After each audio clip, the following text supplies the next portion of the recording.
At the Las Vegas Open, Las Vegas Standard Open for Star City Games Live. I'm not quite sure what they're playing, but we're about to find out. All right, so Lowell's up a game. Greg is on the play, and he leads off with a Phantasmal Bear. So this is Illusions. Of course, we saw Todd Anderson top 8 with Illusions in Indianapolis, I believe. Yeah, the first Innistrad Standard Tournament. And on the left, Lowell has played a Sun Petal Grove. That could be. So could that be the Wolf Run White? He could be playing the green-white Wolf Run deck. He more likely is playing a deck similar to Martin Jew's deck that he recently won the Grand Prix with. So that more of a token strategy. With, yes, green-white token Township strategy. And we have just gotten confirmation that that's what Lowell is playing. Okay. Now that card, Township in Limited, can be a beating. Sometimes the tempo you fall behind, but it's very good.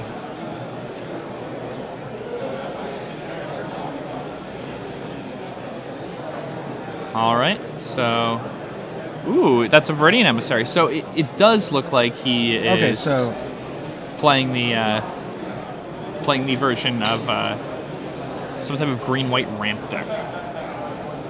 Or maybe he's just playing green-white tokens with Rampant Growths and Elspeths and Garrux and scary cards of that sort. That's a what's it called? An Aether Delver Adept. of Secrets. Ooh, and a Delver of Secrets. Insectile Aberration. So Greg Hatch is not playing Illusions. Well, he is playing a blue-white aggro deck that happens to be playing Phantasmal Bear because it's a 2-power 1-drop. It's the best 1-drop for this type of deck. Well, along with Delver of Secrets. Well, Delver of Secrets, it's about 1 in 3 to actually flip. It does have the Ponder, though, so that most of the time you can guarantee yourself a flip if you cast Ponder after the Delver. That's true.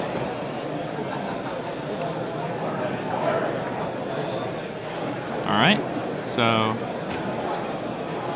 Greg's going to get in for 3 more damage. Well, it looks like he's going to Ponder first, see if he can draw into something. Yeah, maybe he can go land Aether Adept. Yeah, exactly. Really put his opponent in a bad spot.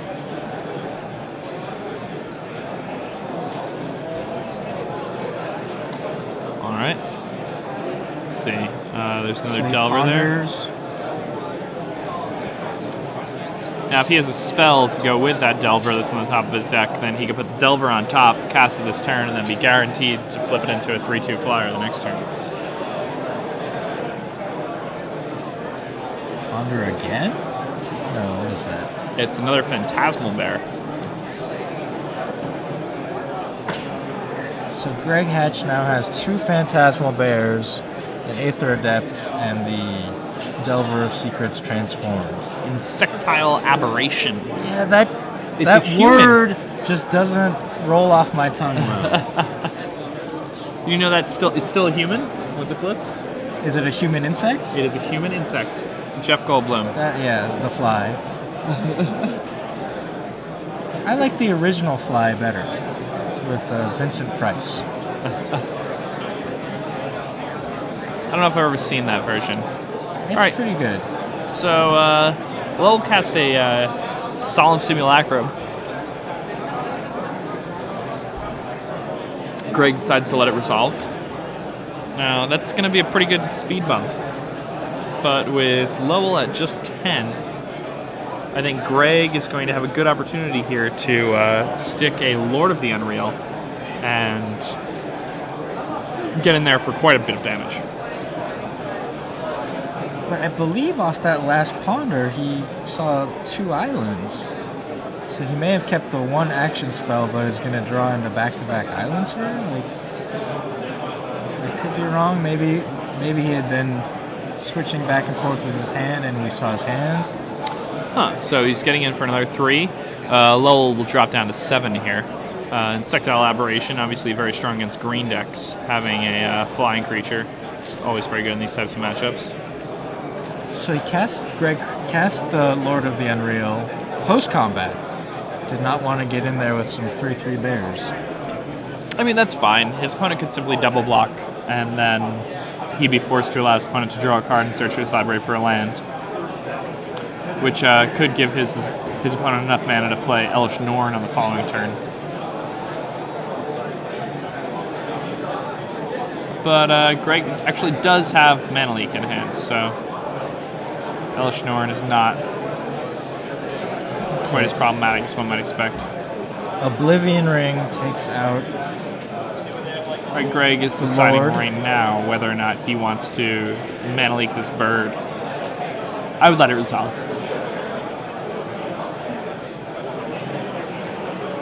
But at this point, you know, that Mana Leak in his hand is essentially an Incinerate to Lowell's face, because by countering that bird, he'll be able to put Lowell in a position where Lowell has one less turn where he can chump block.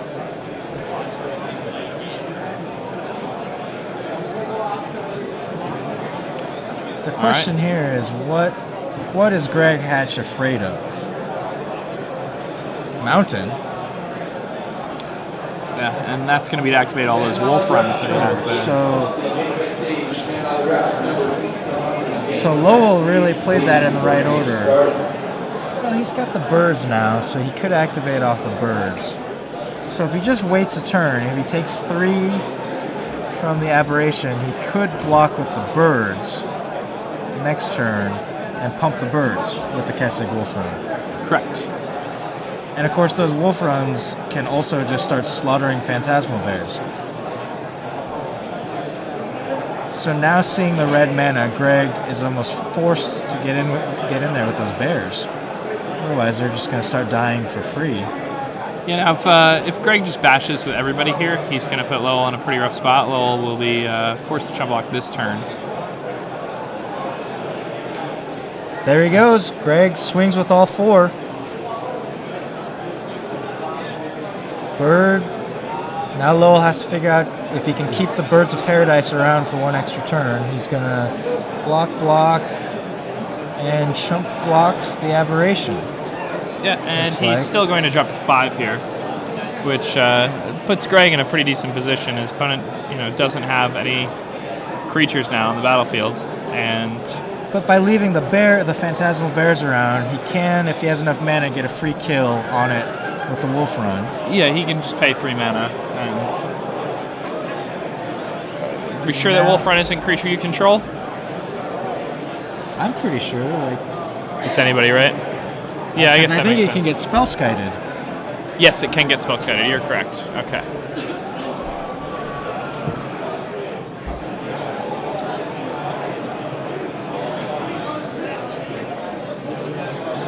This is a real tough spot here for Lowell Hahm. I know. I wonder what's on the top of Greg's deck. Right, because he played a second Delver of Secrets. If that thing transforms, it's pretty much over. Yeah, that'll be it for Lowell.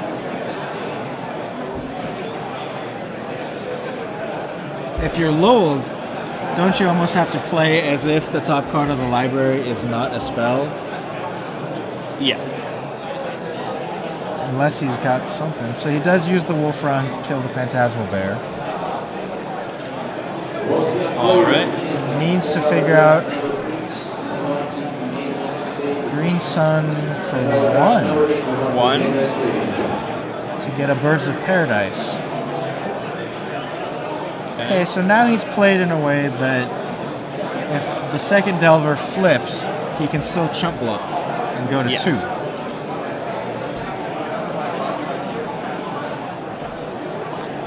When it doesn't flip, if he wants to, he can... Ooh. And he also plays a Verdi Emissary, so... Now the Delver has to stay at home. See, I'm surprised he blocked there. Yeah. Because the next turn he could just use his Wolf Run and trade. Yeah, that's what we were saying, to set up a turn where you can block with the birds and pump it. But if he takes 3 to there and the Delver flips the next turn, then he might be dead. So yeah, I mean, but yeah, it's better to make a play that gives you the most opportunity to win as opposed to a play that keeps you alive. All this does is buy you a turn. If you don't block, you can potentially take out the insectile aberration for good, and that'll buy you a lot of turns. All right, so let's see what Lowell has for us here. He's got a lot of haymakers in his hand. He does. But none of them really deal with a 3/2 flyer, I guess. I think we saw Green Sun Zenith and a Primeval Titan. Okay. Now, Lowell's going to go ahead and try to resolve the Primeval Titan. And it Greg's going to manually hit.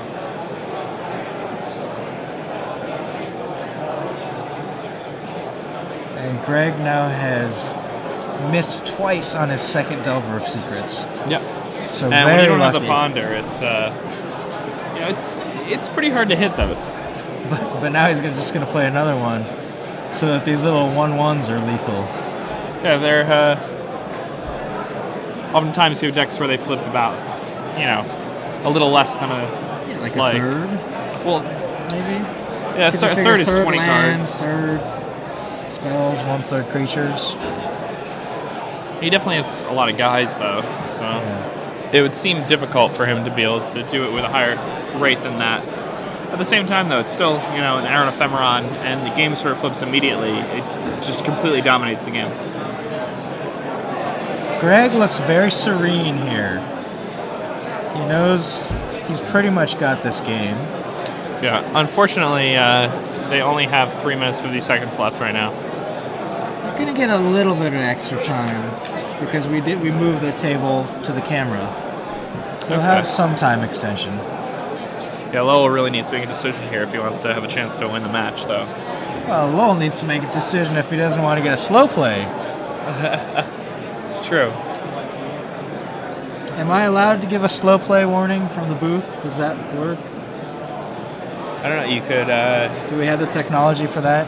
If I could just reach into this computer screen. Okay, so now he's doing something. All right, he's ghost quartering his own land. Is he just thinning his deck? Or did he need more? No, he doesn't need more green. All right.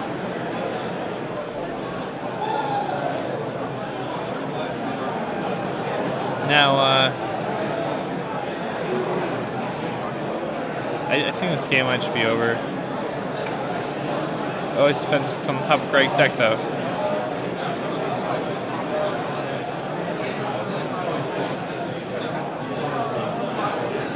Alright, so Lowell's going to go ahead and cast Garruk Primal Hunter. He's So what happened there was he needed the fourth green, which is why he had to ghost quarter his own land.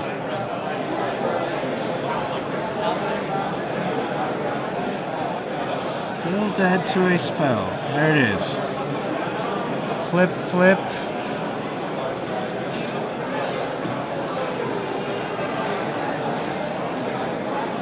alright. Yep. So Greg Hatch takes that second game off of Insectile Aberration.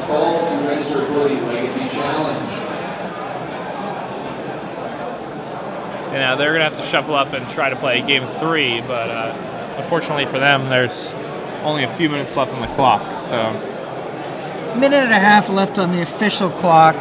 Potentially, 3 to 5 minute time extension for the moving of the tables. Give him some time to shuffle.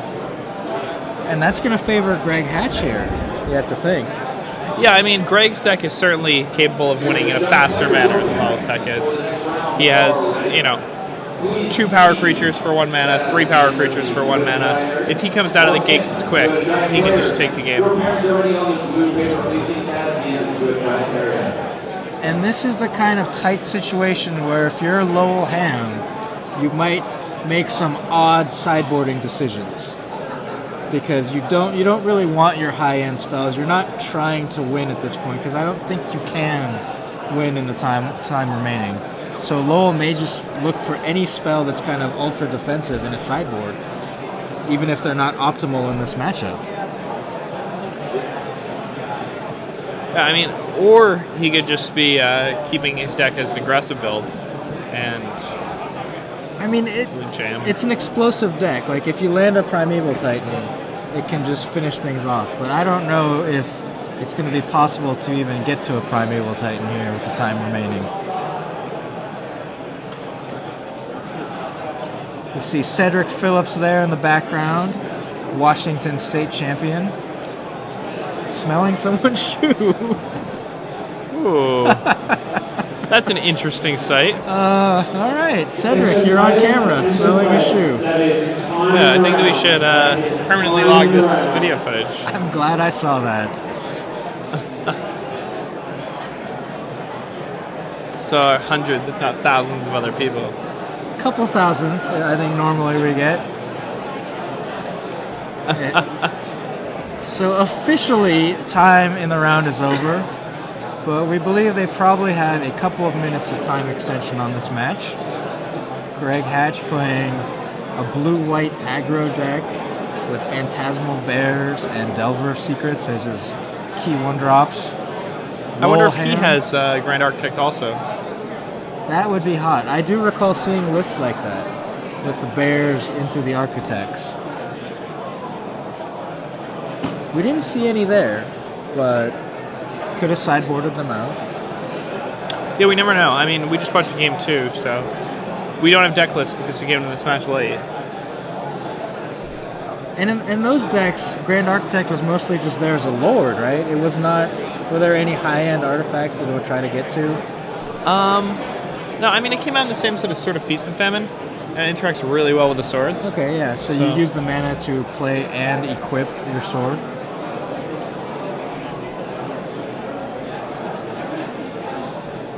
Oh, okay, so they have 17 minutes remaining. They were deck checked in addition to being under camera. So that changes a lot of things. 17 minutes. Yeah, 17 minutes is a while. That's certainly enough time for Lowell to kind of achieve a regular victory here. Yeah, I mean, both players do need to play pretty quickly, but not... Hey, they still have a third of their match, yeah. There's not going to be really anything that can, I think, life gain. And maybe Greg Hatch has got Grand Architect and the Wormcoil Engine, but... Maybe he has Malira or something. Malira? She doesn't have Ink Moth. I'm joking. I mean, he's almost certainly going to bring in like a Viridian Corruptor, maybe some number of Ancient Grudge. Alright, Greg goes ahead and casts Ponder. Lowell psychs him out of it by pretending that he has the mental misstep. I don't really like the turn 1 Ponder from this deck. I feel like you want to play one of the creatures, Phantasmal Bears or Delver of Secrets, unless he can specifically set up a Delver of Secrets into a spell with the Ponder.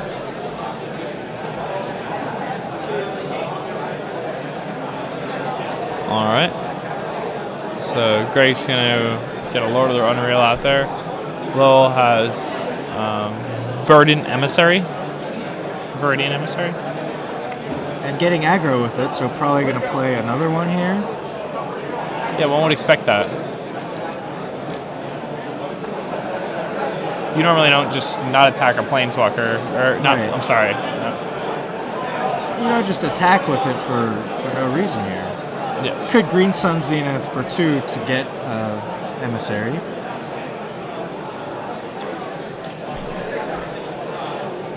Looks like that's, yeah, there we go. So he attacked and then he thought about it, which is kind of odd. I mean, maybe he was just kind of trying to bluff something else. But in a situation like that, against an aggro deck, I think you want to have your line of play thought out before attacking, because those potential blockers are valuable.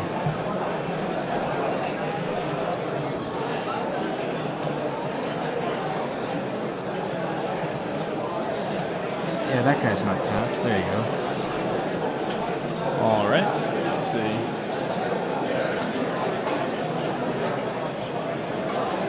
All right. Greg once again brainstorms. See what he can find. He keeps kind of waiting and like asking if it resolves. I wonder if Lowell had flashed a mental misstep at some point in game 1, just to get that response out of Greg. I mean, it's not unreasonable for a deck to have a couple mental missteps in the sideboard. Yeah. Man, Emissary is so strong. It really just puts the brakes on aggro decks so well.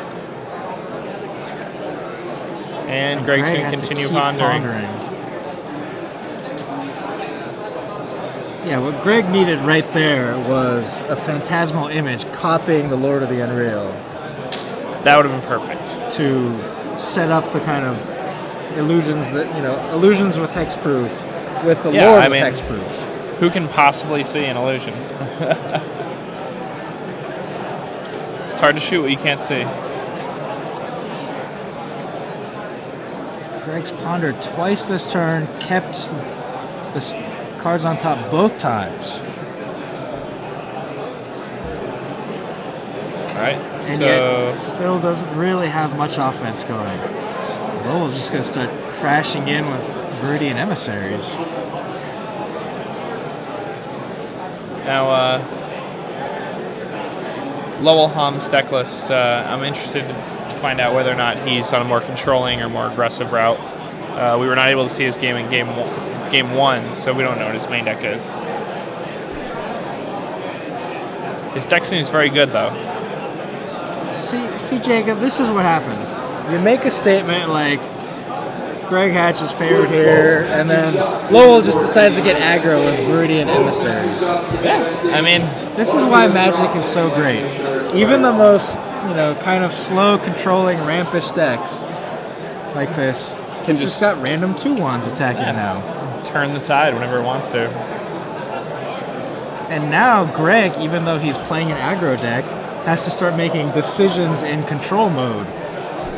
Because he's getting assaulted here by these little acceleration dorks. I played Mono Red recently in a Magic Online tournament, and having an opponent cast Viridian Emissary is extremely obnoxious. Alright, so he decides to go ahead and Phantasmal Image the Solemn Simulacrum. Now, so Greg had the image, but decides rather than doubling up on Lord of the Unreal, he wants to get a little ramp.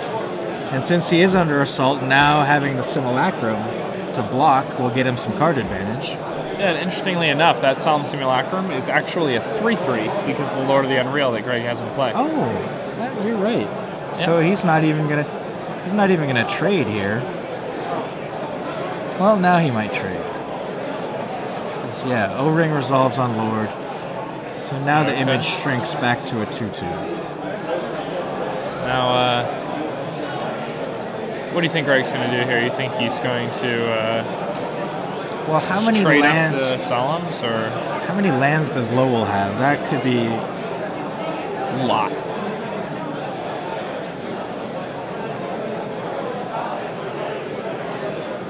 Because if Lowell already has like 6 lands, I think you just want to give him another land rather than a card. And it looks like he's got at least 5, so no, he takes it? Huh. Well, he made some kind of hand gesture, but could have just been it could have just been an exclamation. Yeah. Looks like he's still thinking about what his block is. Now he reaches for the life pad and takes it.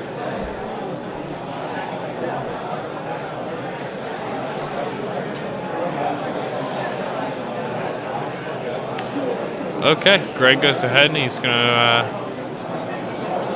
cast this Phantasmal Image. And I suppose he'll target another Solemn Simulacrum.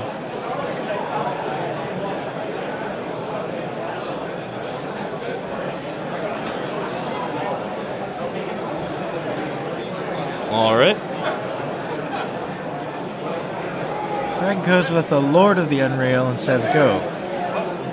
So now he's back in that same position where he does have a 3/3 Phantasmal Image copying a Solemn Simulacrum. Yeah, that's going to put the brakes on pretty hard for Lowell. Unless he has something to deal with it. Greg's at 8, though.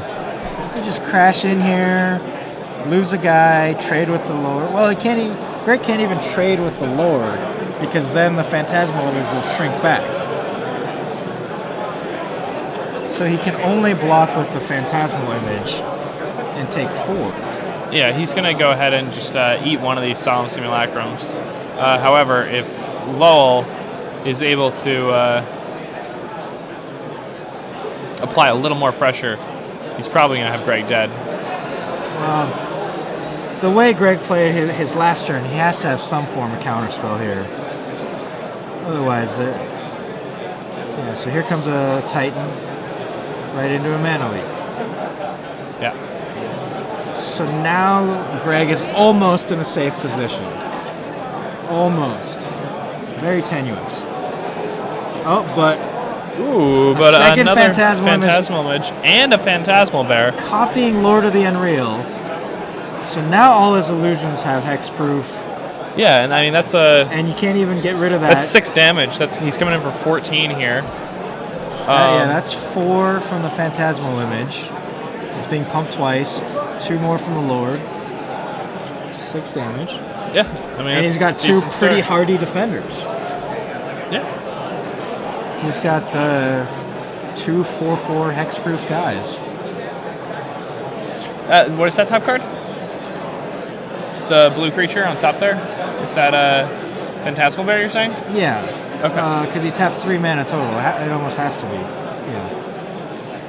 All right. Lowell's going to go ahead and ram growth again. He's going to get himself a second planes. Yeah, because he needs to... Now he's on the defensive. He's going to need a Day of Judgment and hope that Greg has not set himself up with another counterspell for it. Now, Lowell is up to 7 mana, so Mana Leak is no longer viable against Day of Judgment. We'll have to see if Greg has anything like Negate, Dissipate. Things have turned around pretty quickly here. Ooh, a Vapor Snag. That's really good here. Bounces an Emissary and makes Lowell lose a life. Kind of a limited, not even all-star, not even star, just kind of a regular old limited card there, getting it done. Another Phantasmal Image. Yeah, and that's going to copy that Grand Architect again. And that's a really cool interaction because Grand Architect, Lord of the Unreal does not say that all other illusions gain hexproof. It's all illusions gain hexproof. So even though he himself is not an illusion, if you use Phantasmal Image to copy him, he still gets the bonus of hexproof and the bonus +1/+1. So now we got to do all this. How big are these guys? So the Simulacrum Image is a 5/5. Yeah, it's a 5/5. They should all be 5/5s. Yeah. Yep. All illusions are 5/5s at this point, and the Lord is a 2/2. So 17 damage coming at him. He has to chump block. Yeah, he's most certainly going to chump block, but... And take 5, 10, 12, going to 1.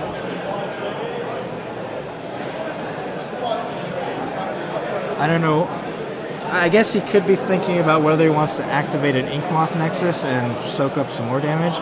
And that seems completely reasonable here. But if he does not have a land in hand, you have to have 7 up for Day of Judgment and pay for Mana Leak. And you have to be able to pay for Mana Leak also, yes. Okay. So he blocks 2 of the 5/5s, takes 7.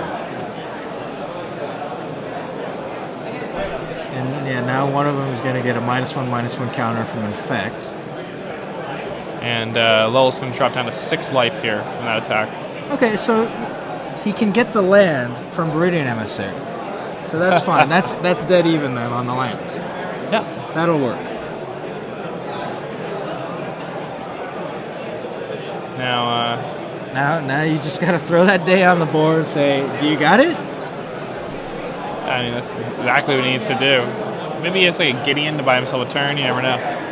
Do we know he has Dire Judgment for sure? I believe I saw it in his hand on the last turn, so I mean he's pretty much going to slam it here. I won't expect him to. Yeah, here it comes. He's setting, yeah, there's his 2 white, and I want to leave what open? Ink Moth. He got it? Ooh. No, he does not have it. Jeez. So Greg Hatch goes back to nothing, but does draw a card from the Simulacrum image. Look at it. So no creatures on the board. Lowell replays that emissary that had been vapor snagged. Yeah, the blast from the past. Look at these life totals. 6 to 4. Very tenuous. Oh, man. So Greg did have that mana link and uses it to counter Viridian Emissary. Well, this game is pretty close. But now Lowell has the alternate victory condition for this deck. Inkmoth, Nexus, Kessig, Wolfrun. I mean, I'm sure most people will be prepared for... Yeah, he's going to think a little bit about it. Decide if he wants to go in on that plan or cast a Gideon. And a Gideon is really good if you're playing it into an empty board. I mean, if nothing else, it's threatening lethal right here. Yep. Greg is at 4. Can attack for 6. So. What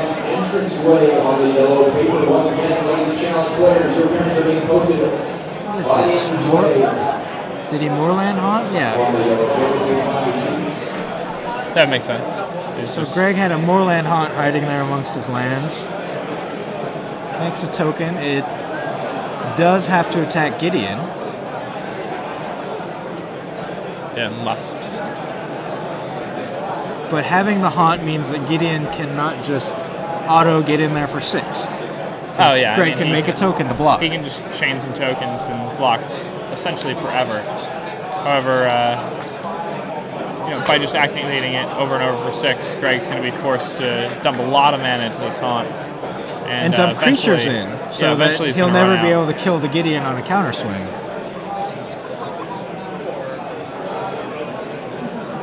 Alright, so Greg's going to go ahead and chump block with that. And he's just going to activate the Wolfrun, and that's going to be it. Snapcaster on Vapor Snare? Or Snag, I mean? Vapor Snag, yep. Yes. That's going to put Lowell down to 5. Oh, wow. And now Greg is going to... he's got 4 power on the board, so he can get Lowell to 1 off this attack. Yep. Lowell's going to drop down to 1 life. What is he going to do about that Gideon? Well, I mean, yeah, the Gideon's kind of rough. If he has another counterspell, let's see here. Or a Snapcaster Mage. 1, 2, 3, 4, 5. Yeah, Lowell can play around Mana Leak. Okay.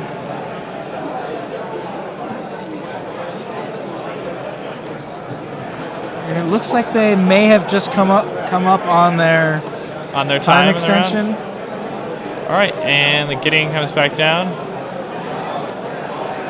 Pays for the Mana Leak. Right, so Greg has the second turn mana leak, 1 there it now. is. Wow. And that's it. And Greg turned that one around really quickly. That was an amazing sequence there at the end. Yeah, I mean, Greg played exceptionally well.